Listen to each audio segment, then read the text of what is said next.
Crime സാഹിത്യത്തിൻ്റെ രാജ്ഞി എന്നറിയപ്പെടുന്ന അഗത ക്രിസ്റ്റിയുടെ മറ്റൊരു മാസ്റ്റർ പീസാണ് ദി ABC മർഡേഴ്സ്. അവസാനം വരെ സസ്പെൻസ് നിലനിർത്തുന്ന ഈ ക്രൈം ത്രില്ലറിനെ കുറിച്ചാണ് ഞാൻ ഇന്ന് സംസാരിക്കുന്നത്. ഒരു കൊലയാളി തൻ്റെ അടുത്ത ഇര ആരാണെന്ന് മുൻകൂട്ടി അറിയിച്ചുകൊണ്ട് കൊലപാതകങ്ങൾ നടത്തുന്നു എന്ന് ചിന്തിച്ചു നോക്കൂ.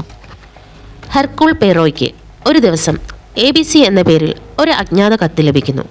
അതിൽ ഒരു സ്ഥലവും തീയതിയും മാത്രമാണ് എഴുതിയിരുന്നത്. ആദ്യം അതിന് വലിയ പ്രാധാന്യം നൽകിയില്ല. എന്നാൽ ആ ദിവസം തന്നെ ആൻജോവറിൽ ആലീസ് ആഷർ കൊല്ലപ്പെടുന്നു.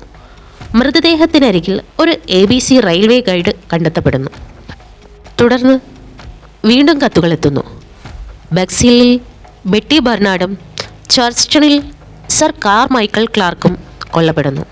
ഓരോ കൊലപാതകത്തിൻ്റെയും ഇരയുടെയും സ്ഥലത്തിൻ്റെയും പേര് ഇംഗ്ലീഷ് അക്ഷരമാലയുടെ ക്രമത്തിലായിരുന്നു. രാജ്യമെങ്ങും ഭീതി പടരുന്നു. ഈ അജ്ഞാത കൊലയാളിയെ ABC കില്ലർ എന്ന് വിളിക്കാൻ തുടങ്ങുന്നു. അന്വേഷണത്തിനിടെ അലക്സാണ്ടർ ബോണപ്പാർട്ട് കസ്റ്റ് എന്ന വ്യക്തിയിലേക്ക് സംശയം നീളുന്നു.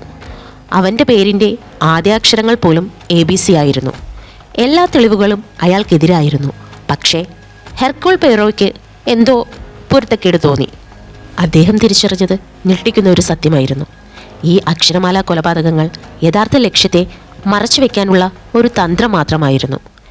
എല്ലാവരുടെയും ശ്രദ്ധ മറ്റൊരു ദിശയിലേക്ക് തിരിച്ച് ഒരു പ്രത്യേക കൊലപാതകത്തിൻ്റെ യഥാർത്ഥ ഉദ്ദേശ്യം ഒളിപ്പിക്കുകയായിരുന്നു കുറ്റവാളിയുടെ പദ്ധതി.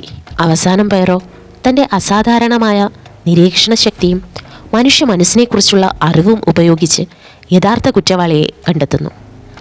ദി ABC മർഡേഴ്സ് അഗത ക്രിസ്റ്റിയുടെ ഏറ്റവും ബുദ്ധിപരവും സസ്പെൻസ് നിറഞ്ഞതുമായ നോവലുകളിൽ ഒന്നാണ്. അവസാന പേജ് വരെ വായനക്കാരനെ തെറ്റായ വഴിയിലൂടെ നയിച്ച് ഒടുവിൽ അപ്രതീക്ഷിതമായ ഒരു സത്യം വെളിപ്പെടുത്തുന്നു. ഈ ക്രൈം ത്രില്ലർ ആരാധകർ തീർച്ചയായും വായിക്കേണ്ട ഒരു ക്ലാസിക്കാണ്.